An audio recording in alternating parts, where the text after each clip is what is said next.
A carne de frango é a mais consumida no Brasil. Estima-se que cada brasileiro consuma, em média, 43 quilos por ano. Somos também o país que mais exporta o produto. De acordo com o IBGE, foram mais de 5 bilhões de cabeças exportadas em 2015. O De Olho nos Bichos mostra os processos de produção da carne de frango na avicultura de corte.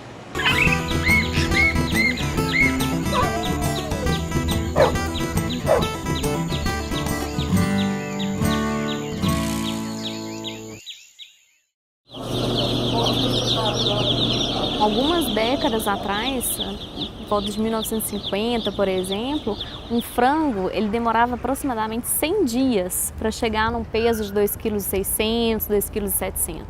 Hoje, atualmente, esse frango chega nesse mesmo peso com 40 dias, 42 dias. E além disso, ele consome muito menos ração do que ele consumia anteriormente, para poder produzir essa maior quantidade de carne, que a gente chama de conversão alimentar, que é o tanto que o frango come para ele produzir em carne. O uso de hormônios realmente é um mito na criação de frangos, isso realmente não existe. O frango ele tá hoje tem essa capacidade toda de produzir carne, né, de crescer também assim, é realmente por causa da genética que foi evoluindo ao longo dos anos e por causa de uma boa nutrição. Nem sei como surgiu esse mito, né? Porque hormônio é uma proteína e para a gente passar essa proteína através da ração, ali na moela, no proventrículo, ela vai ser quebrada. Então já perde toda a conformação de um hormônio.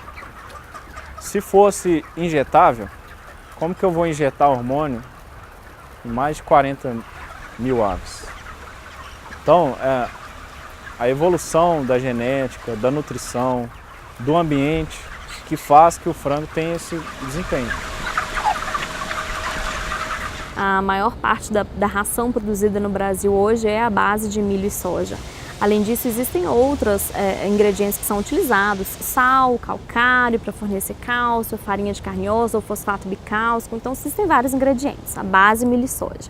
E além disso também a gente utiliza sempre um complexo vitamínico mineral chamado de premix, que ali estão as vitaminas minerais necessárias e também alguns componentes a mais, como por exemplo os anticoxidianos. A coccidiose é uma doença comum hoje na produção de frangos de corte, que pode não trazer nenhum problema para o ser humano, mas pode acarretar em prejuízo econômico, porque o frango não vai crescer, desenvolver tão bem assim. Existem também nesses complexos vitamínicos minerais os promotores de crescimento.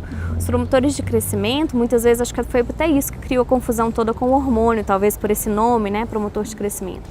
Mas na verdade são antibióticos que são utilizados em doses inferiores, justamente como promotores de crescimento para melhorar a produção dos frangos. Mas isso vem diminuindo ao longo dos anos e estão trazendo cada vez mais substitutos para esses antibióticos que são utilizados. Se fala muito hoje em resistência da bactéria aos antibióticos. E que essa bactéria com essa resistência poderia ser uma bactéria que poderia chegar ao ser humano. Então há muitos especialistas, muitos pesquisadores da área que contestam que isso é muito difícil de acontecer, porque primeiro a carne ela é submetida a uma alta temperatura para o cozimento. Então normalmente esses agentes, as bactérias, eles não resistem a essa alta temperatura. O antibiótico chegar na carne não vai acontecer, porque as empresas, a maioria delas, as empresas sérias, todas elas retiram esse antibiótico e esse anticoxidiano antes do abate dos frangos. Esses antibióticos e anticoxidiantes, esses aditivos, eles têm o que a gente chama de período de carência.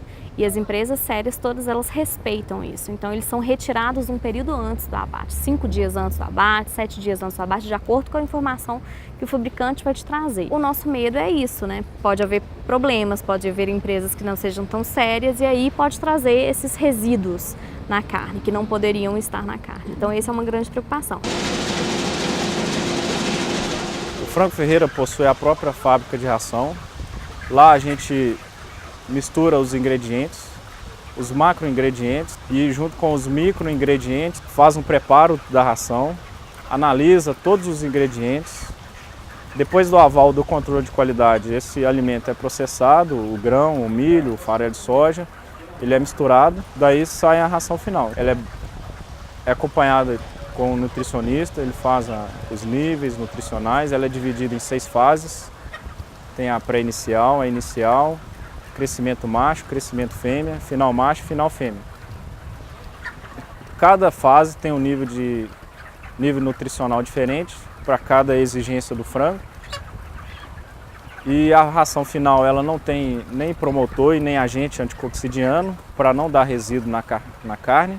A ração ela sai da fábrica de ração por caminhões, graneleiros, eles vêm, descarregam no silo de ração, ela cai naquelas caçambas, tem uma rosca sem fim e vai distribuir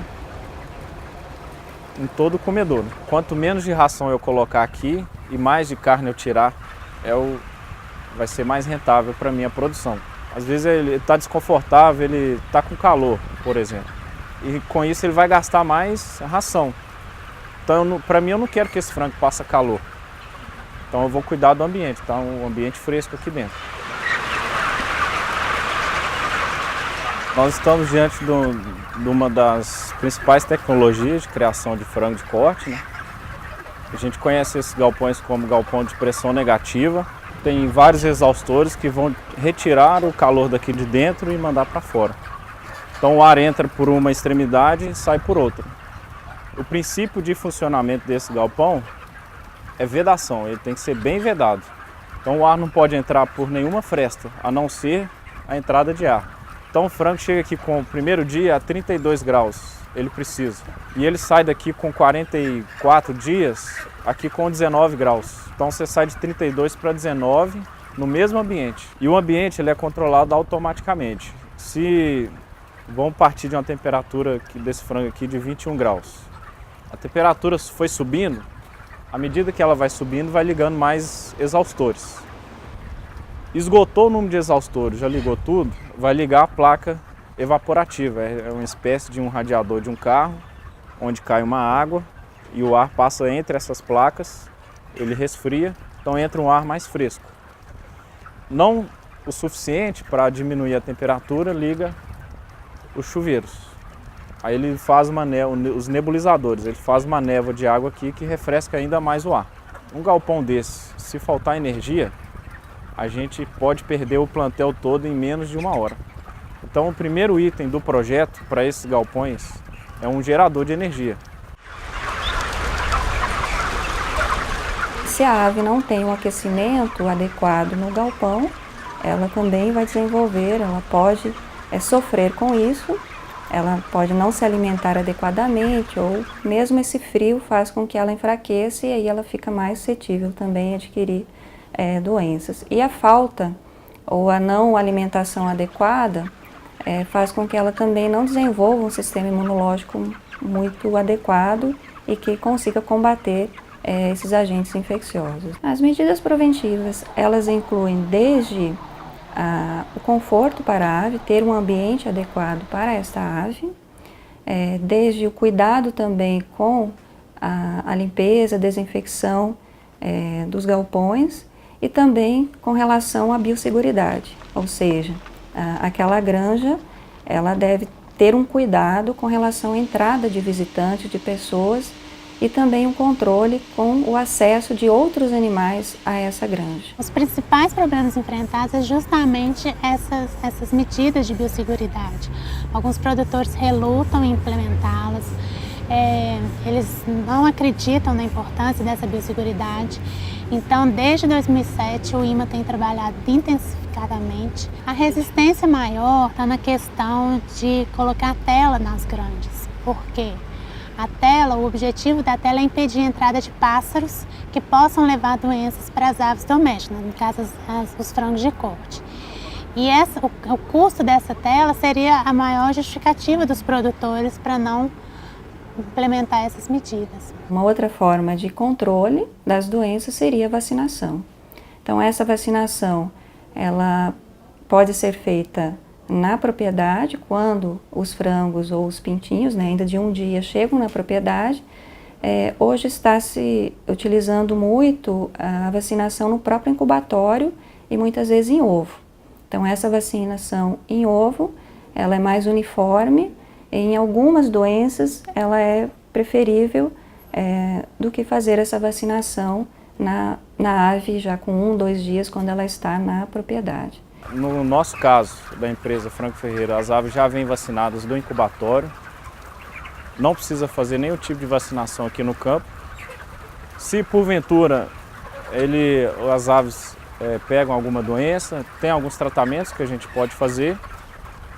Como a vida desse frango é de ciclo muito curto, então acaba que às vezes a gente não consegue fazer muitas coisas, retirar as aves, abatê-las, fazer um processo de limpeza e desinfecção bem feito no galpão, para que as outras aves que vão ser alojadas aqui não tenham o mesmo problema. Quando acontece uma doença, em primeiro lugar, essa doença tem que ser diagnosticada, feito um diagnóstico correto com relação a essa infecção. Dependendo da doença, existe um tratamento sim que pode ser utilizado, que eles utilizam antibióticos, isso se for uma infecção bacteriana. Normalmente nas infecções virais não há utilização de antibióticos, a não ser que seja para combater uma infecção secundária que chegue após a infecção viral. E o médico veterinário sabe que quando e muitas vezes o produtor também, ele conhece essa situação, quando o lote está na fase final, poucos dias antes de ser enviado para o abate,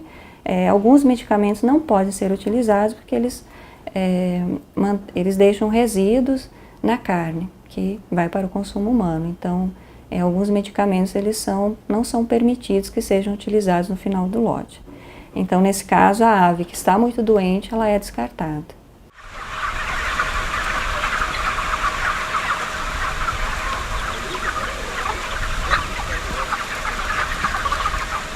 Antes do abate, a luz ela fica bem... Aqui a intensidade ela aumenta, mas durante a criação a intensidade da luz é bem mínima. Porque o frango, vocês podem ver que eles estão calmos, tranquilos, e toda a ração que ele vai comendo, ele vai transformar em carne. Ele não vai gastar para ficar ofegando, para ficar agitado, para bater asa, para fazer outras coisas a não ser carne. Então o pessoal entra, cerca as aves em algum canto, vão colocando eles dentro das caixas, carrega os caminhões e vão lá para o abatedor.